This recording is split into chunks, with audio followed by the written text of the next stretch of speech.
واجب الاحترام، قابل صد احترام و باعث تقریب سامعین گرامی قدر، آپ کا یہ ماہانہ درس قرآن ہے جو ہر مہینے کی 4 تاریخ کو ہوتا ہے۔ دعا ہے کہ اللہ جل شانہ ہم سب کو رمضان کی برکتیں نصیب فرمائے۔ میں نے آپ حضرات کے سامنے خالق دو جہاں، مالک کون و مکان، رازق انس و جان کی مبارک بابرکت و مکرم کتاب قرآن مجید، فرقان حمید، تنویر جلیل، برہان رشید میں سے پہلے پارے میں سورہ بقرہ کی آیت نمبر 187 کا آخری حصہ تلاوت کیا۔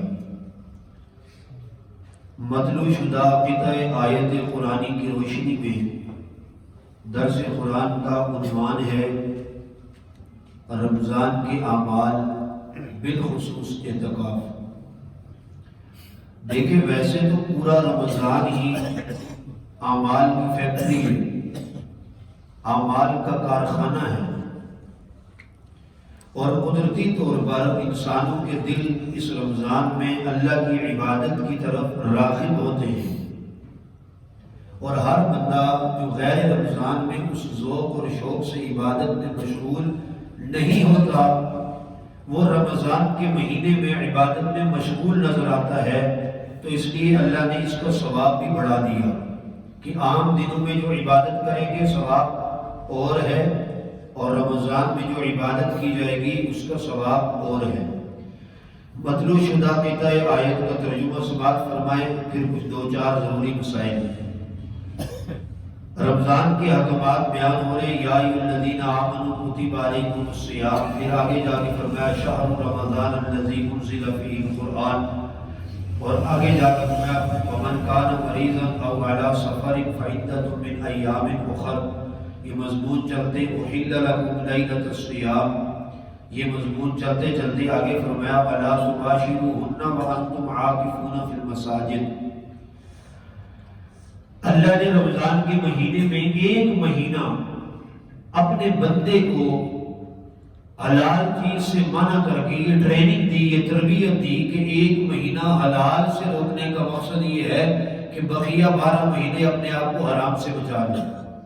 یہ ٹریننگ ہو رہی ہے، پانی حلال ہے پی نہیں سکتے، کھانا حلال ہے کھا نہیں سکتے، بیوی حلال ہے دن کو ملاقات نہیں کر سکتے، لیکن رمضان کی راتوں میں سنت عمل میاں بیوی سے ملاقات یہ جائز ہے۔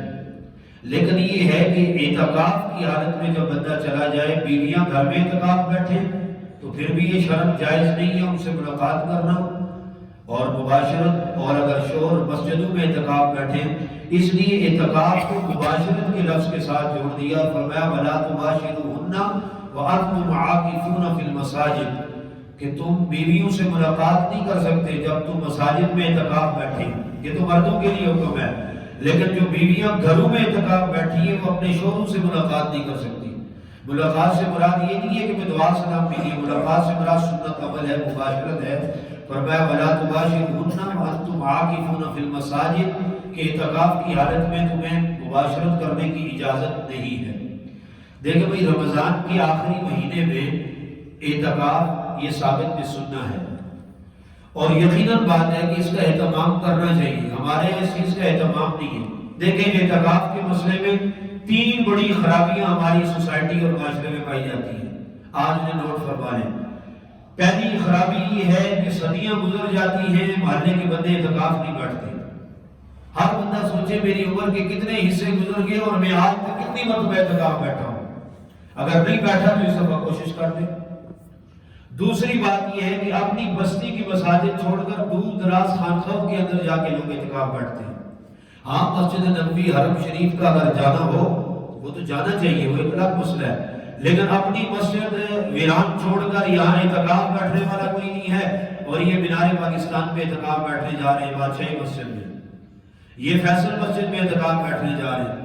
ہمارے محلے کے نوجوان پچھلے سال رمضان میں گرمی زیادہ تھی، اب تو اللہ کا کرم ہے اس دفعہ، تو رمضان میں گرمی زیادہ تھی تو 2 نوجوان آئی 8 میں جا کر کسی مسجد میں اعتکاف بیٹھ گئے۔ میں ملاقات کے لیے چلا گیا، ظاہر ہے کوئی بیچارہ کیا کرے گا، تم نافرمانی کرو گے پھر بھی تم سے محبت کرے گا۔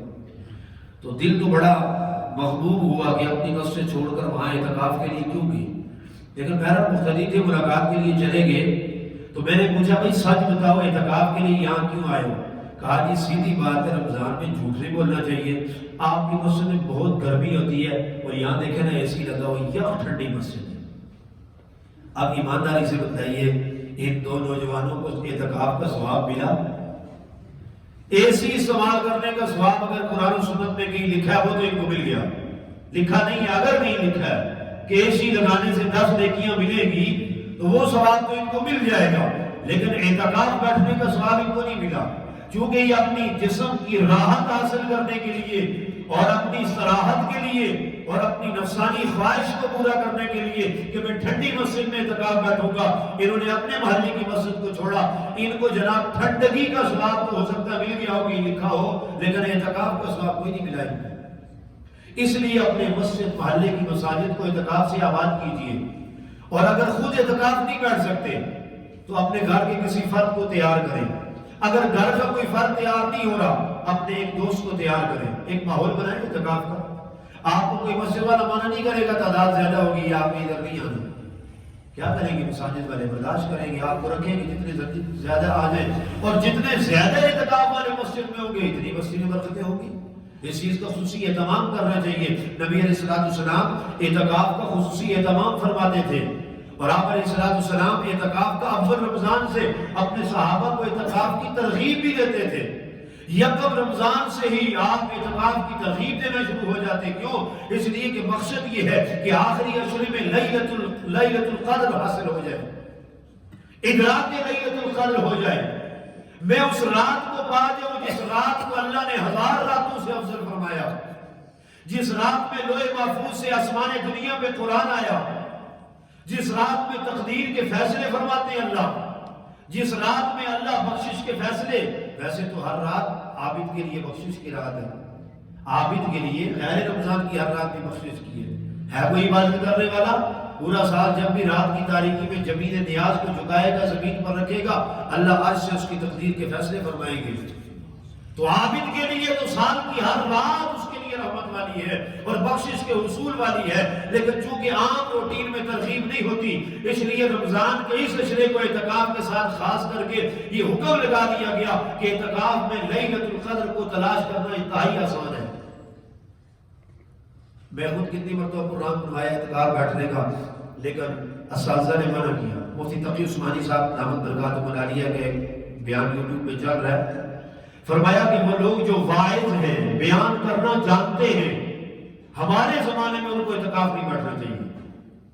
جو واعظ ہیں، جو بیان کرنا جانتے ہیں، جو لوگوں کو دین کی بات بتلاتے ہیں، کیوں؟ اعتکاف بیٹھیں گے تو ذاتی فائدہ ہے، اور یہ آخری عشرے میں گھوم پھر کر یہی موقع ہوتا ہے، پھر عوام ہاتھ میں نہیں آتی کہ تکمیل قرآن کی محفل میں عوام آ گئی بات سننے کے لیے اور یہ ان کو دین کی بات سنائیں گے، شاید 1000 میں سے ایک کی تقدیر بدل جائے، شاید 100 میں سے ایک کے دل کی کایا پلٹ جائے۔ اس لیے فرمایا کہ واعظ حضرات اعتکاف نہ بیٹھیں، وہ آخری عشرے میں خوب اللہ کی زمین پر گھومیں اور اللہ کی بات کریں اور لوگوں کے دلوں کو نرم کرنے کی اور تزکیے کی کوشش کریں۔ اس لیے اس دفعہ ارادہ کیا تھا، لیکن رمضان سے 2 مہینے پہلے آخری عشرے کے سارے ٹائم ہو گئے، تو اس لیے آپ فرصت کی گھڑیاں ملی ہیں۔ بالخصوص وہ لوگ جو سرکاری ملازم ہیں، ان کی تو لاٹری ہے رمضان، آپ درخواست لکھیں اور دیں اپنے آفس میں، پرائیویٹ جاب ہے آفس میں درخواست دیں، اور بالکل للہیت اور لجاجت سے کہیں بھائی میرا جی چاہ رہا ہے کہ میں اعتکاف بیٹھوں، سر آپ کے لیے بھی دعا کروں گا، آپ اعتکاف کی اجازت دیں، کون سا افسر اعتکاف کی اجازت نہیں دے گا؟ ہم نے کوشش ہی نہیں کی ہے، اس لیے آخری عشرے میں اعتکاف بیٹھنے کا خصوصی اہتمام کریں گے انشاءاللہ۔ مسئلہ نمبر 1۔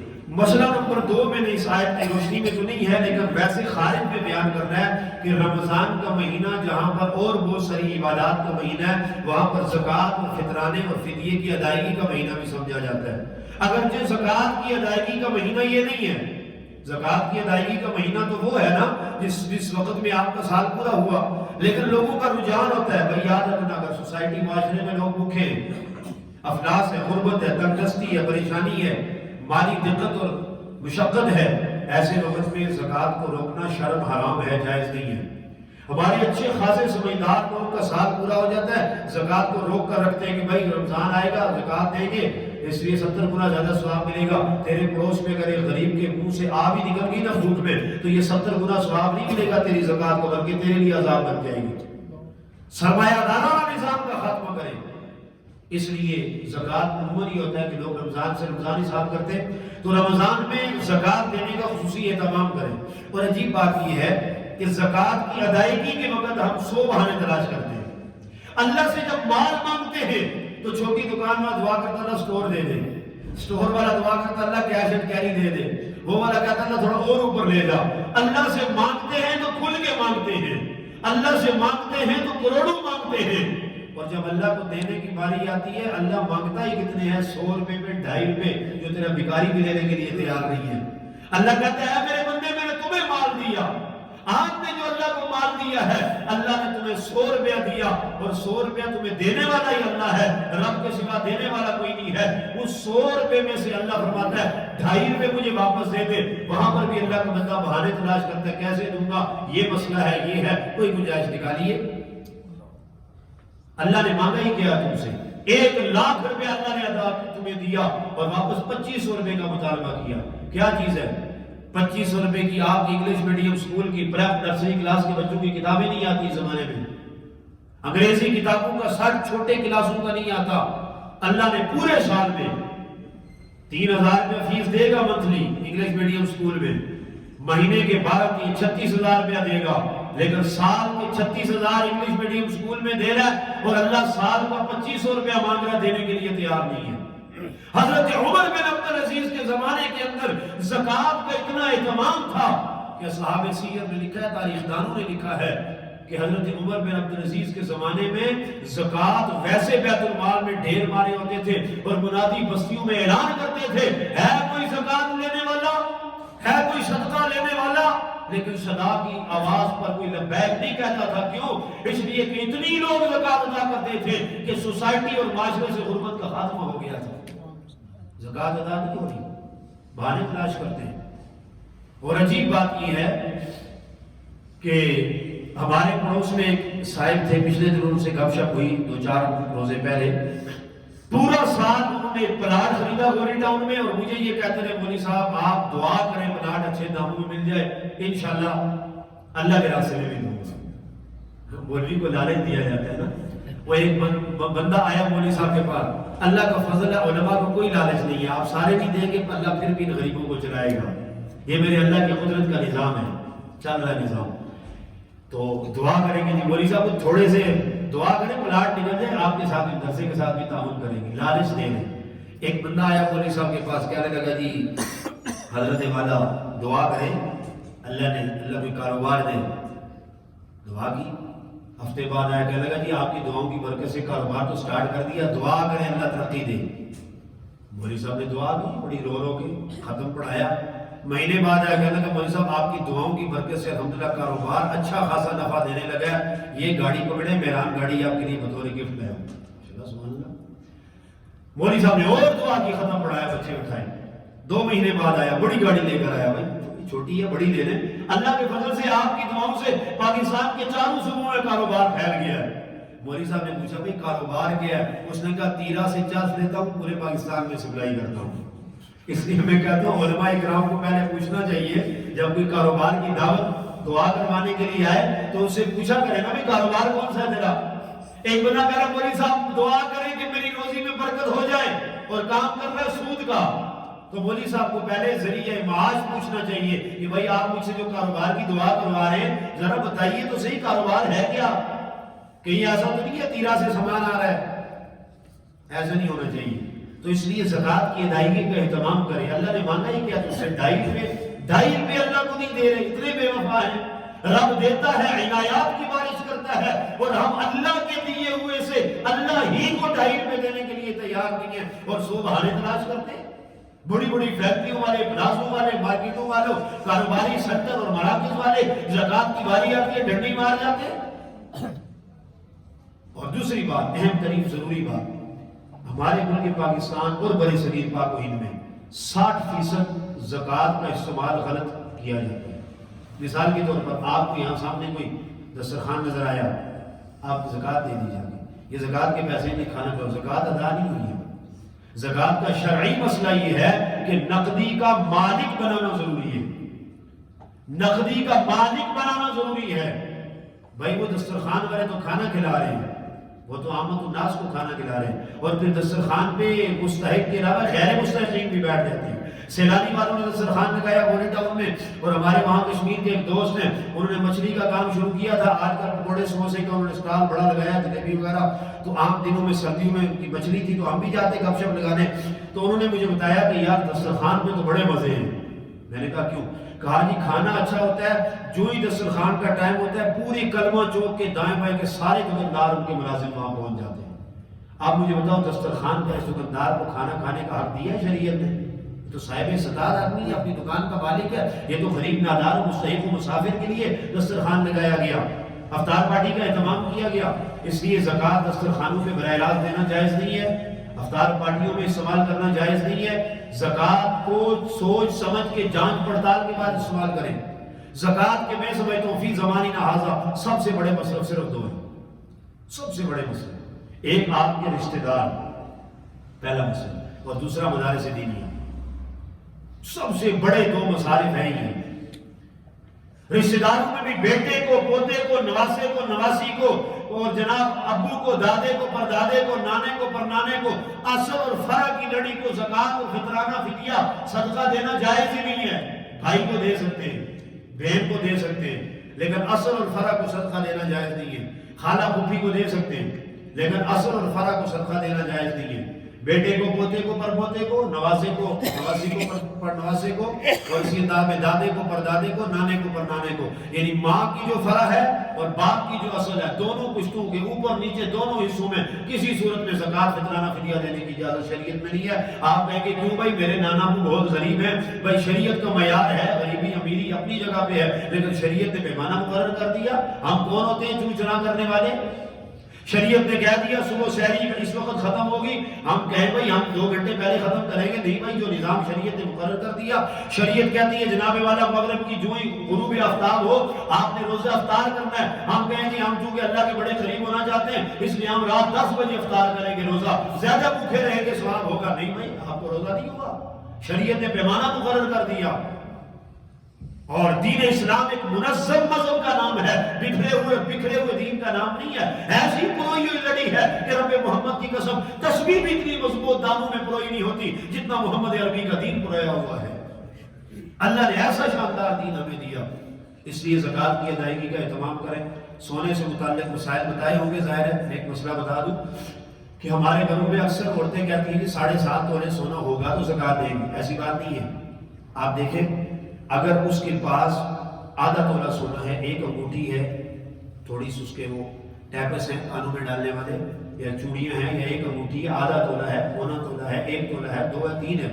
اب اس عورت کے پاس سال پورا ہوتے سے پوچھیں کہ تیرے بٹوے میں، تیری ملکیت میں 10 روپے بھی نقدی موجود ہے یا نہیں ہے؟ 10 روپے اگر نقدی کی وہ مالکہ ہے تو اب سونے کا نصاب پیسوں کے ساتھ ملا کے 52 تولے چاندی کی طرح گھوم جائے گا، جس کا 24 کیرٹ کے اعتبار سے ہوتا ہے نا، کیرٹ کا اعتبار ہوتا ہے سونے میں نہیں کمی طور، 24 کیرٹ کے اعتبار سے 1,03,200 روپیہ بنتا ہے، اور 22 کیرٹ کے اعتبار سے جناب یہ 82,600 روپیہ بنتا ہے 52 تولے چاندی کا ریٹ جو موجودہ مارکیٹ میں چل رہا ہے۔ کچھ دن پہلے میں نے دیکھا، آپ دیکھ لیں اوپر نیچے ہوتا رہتا ہے۔ 82,000 روپے کا اگر وہ عورت مالکہ یا مرد مالک ہے تو آپ کو زکوٰۃ دینی پڑے گی۔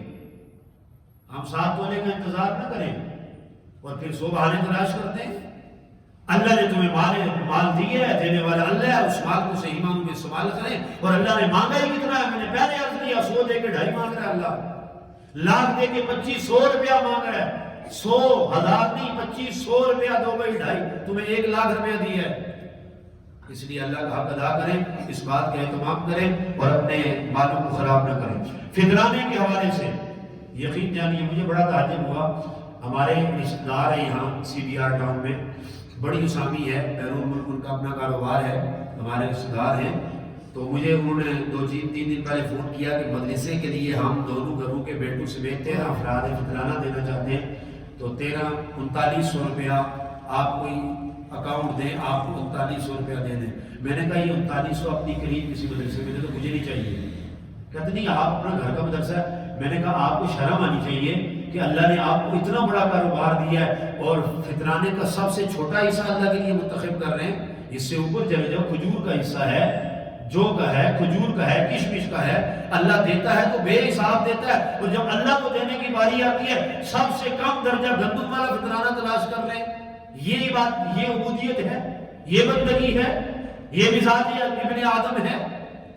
اس لیے مزدور بھی 300 روپیہ دے رہا ہے اور پلازے والا بھی 300 روپیہ دے رہا ہے، لمحہ فطریہ ہے بھائی۔ 300 روپیہ گندم کا فطرانہ تو انتہائی کم درجے کے آدمی کے لیے جس کے مالی وسائل نہیں ہیں۔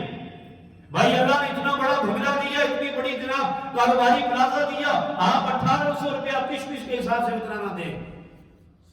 یہ بھی ایک بڑی عجیب بات ہے، اللہ کو گن گن کے دیتے ہیں، اتنی کنجوسی، اور وہ بھی اس اللہ کے ساتھ جو اللہ فرماتا ہے یا ایھا الانسان ما غرک بربک الکریم، اے انسان تمہیں کریم رب کے بارے میں کس چیز نے دھوکے میں ڈالا ہے؟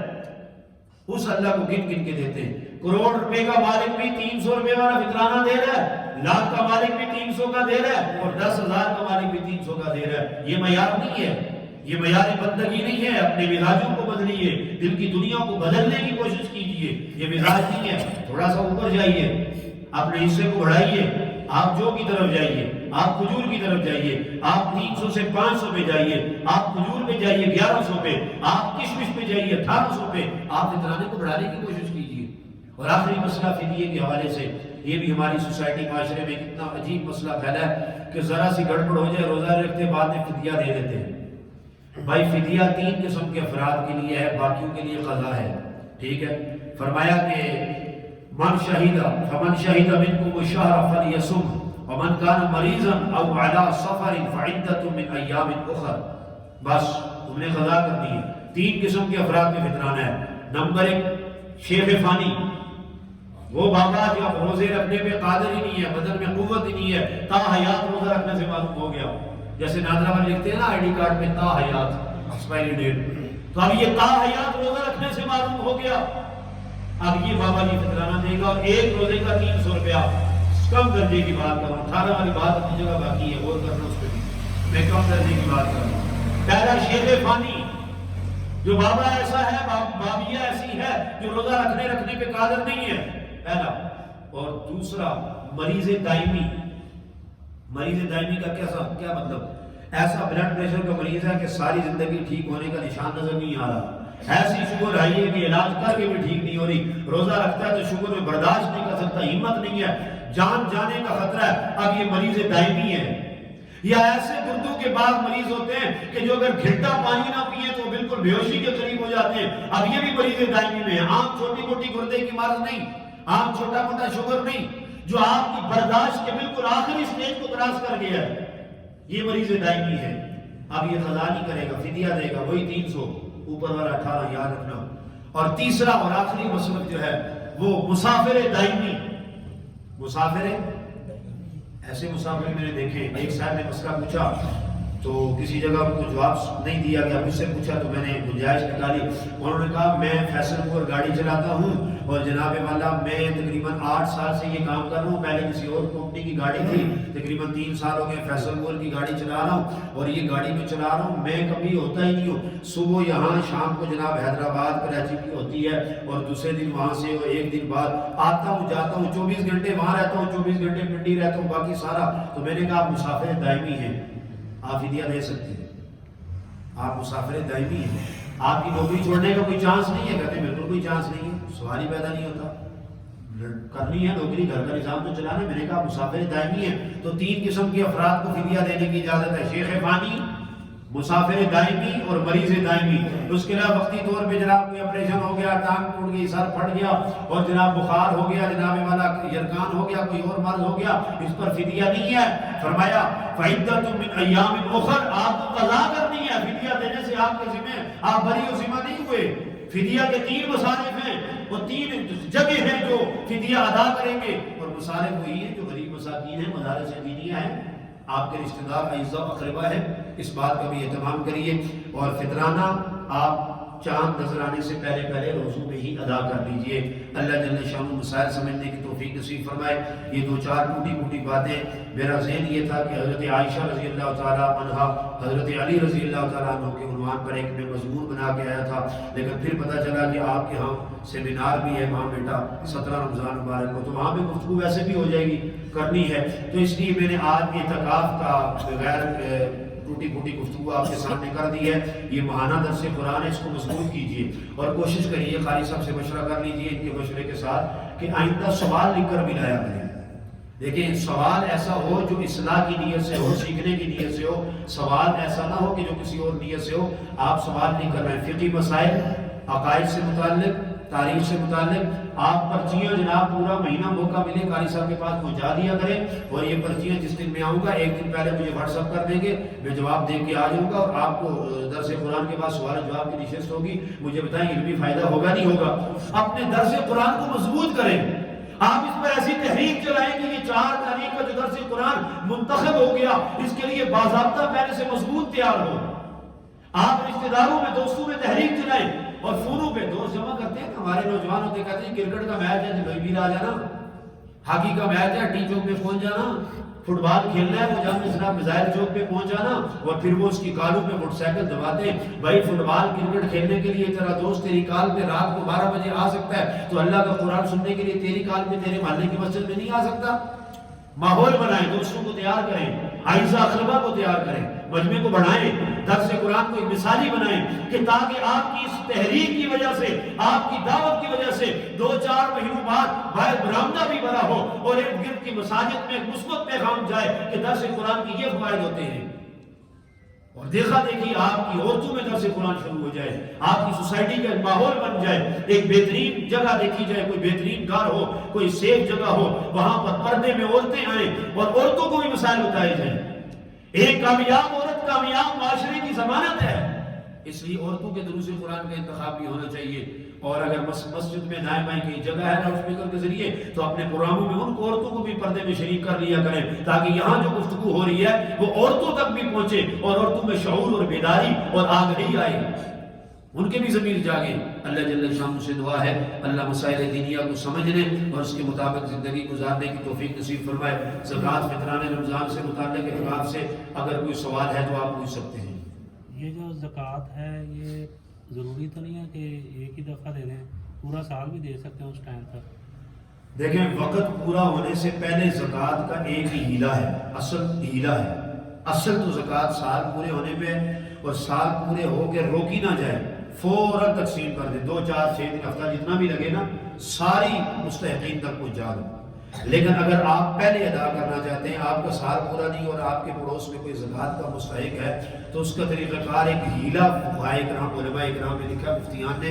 وہ ہیلہ یہ ہے کہ آپ اپنی زکوٰۃ کو ادھار دیں گے. مثال کے طور پہ کہتا ہوں نا جی حضرت جی یہ 1000 روپیہ میں آپ کو ادھار دے رہا ہوں سال میں، تو آپ زکوٰۃ کو ادھار دیں گے. ایک ہوتا ہے بندے کو ادھار دینا، ایک ہوتا ہے زکوٰۃ کو ادھار دینا. آپ اپنے پیسے الگ کریں گے، ٹھیک ہے، اور آپ کہیں گے یہ 1,00,000 روپیہ یہ 50,000 میں زکوٰۃ کو ادھار دے رہا ہوں. زکوٰۃ کے پاس جب ہوں گے تو میں زکوٰۃ سے واپس لے لوں گا. سال پورا ہوگا، زکوٰۃ کی اماؤنٹ آپ کے پاس سامنے آ گئی ٹیبل پہ، آپ اپنا قرضہ وہاں سے نکال لیں. یہ ایک ہیلہ تلاش کیا گیا وقت سے پہلے زکوٰۃ دینے کا. بصورت دیگر اصل زکوٰۃ کی جو کیفیت ہے ادائیگی کی وہ سال کے پورے ہونے پہ بغیر اس کے امساک اور روکے وقت پورے ہونے پہ فوراً مختلف ایام میں جلد از جلد اس کو تقسیم کر دیا جائے. اور کوئی سوال جی؟ ہمارا وضو خانہ مسجد سے باہر ہے جی، اعتکاف کی صورت ہے، وہاں کتنا ٹائم لگایا جا سکتا ہے ٹوتھ پیسٹ کرنا؟ دیکھیں جی جو چیزیں سنت کے درجے میں اعتکاف کے مسائل سمجھیں، برودت اور ٹھنڈی کے لیے اور جسم کی تازگی کے لیے اگر آپ غسل کرنے کے لیے باہر تشریف لیں گے تو آپ کا اعتکاف ناقص ہوگا. میں اس کی بات کر رہا ہوں، یہ وضو خانہ مسجد سے باہر ہے، ضرورت کے تحت جا سکتے ہیں. ضروری غسل، ضروری وضو، ضروری مسواک. ٹوتھ پیسٹ اگر آپ کی ضرورت ہے، آپ سمجھتے ہیں کہ اس کی وجہ سے اس کے بغیر میری گنجائش نہیں ہے تو آپ اس کے لیے جا سکتے ہیں. مسواک کی نیت کر کے جا سکتے ہیں، لیکن روزے کی ہر میں ٹوتھ پیسٹ استعمال ہی نہیں کر سکتے. روزے سے پہلے آپ جا سکتے ہیں، لیکن کوشش یہ کریں کہ مسواک ہی کا استعمال کریں. لیکن جب اعتکاف کے لیے آ کے تو 10 دن ٹوتھ پیسٹ کو چھوڑ دیں. مسواک لائیں بہترین زیتون کا، سنت بھی ادا ہوگی، ثواب بھی ملے گا. اور یہ دو چیزیں تمام نبیوں کی سنت رہی ہے، خوشبو کا استعمال اور مسواک کا استعمال. اور بعض علماء نے بکریوں کا چرانا بھی لکھا ہے، لیکن دو سنتیں ہر نبی کی رہی ہے. مسواک کا استعمال زیادہ کریں. مسواک تو ہم کرتے ہیں. ہاں ٹھیک ہے. اگر ٹوتھ پیسٹ کے بغیر آپ کو گزارا نہیں ہے، تکلیف ہے، تو آپ اس حد تک وہ ٹوتھ پیسٹ استعمال کرنے جا سکتے ہیں، لیکن بغیر شرعی عذر کے آپ صرف تازگی کے لیے وضو، تقرب کے لیے وضو یا تازگی کے لیے غسل، اس کے لیے بھی وضو خانے میں جانے کی اجازت نہیں ہے. اگر گھر سے کوئی کھانا لانے والا نہیں ہے تو گھر سے کھانا لانے کے لیے جانے کی بھی اجازت ہے. آپ جائیں. میرا کوشچن صرف ٹوتھ پیسٹ کا ہے، باقی نہیں کر سکتے ہیں اگر ضرورت ہے، اشد ضرورت ہے. بعض بندے ایسے ہوتے ہیں ٹوتھ پیسٹ نہ کریں دانتوں میں تکلیف شروع ہو جاتی ہے، ڈاکٹر ان کو کہتے ہیں کہ آپ مسلسل کریں، ایسی صورت میں آپ کر سکتے ہیں. اسمیل شروع ہو جاتی ہے. جی جی کر سکتے ہیں، گنجائش ہے مسواک کی نیت کے ساتھ. اور کوئی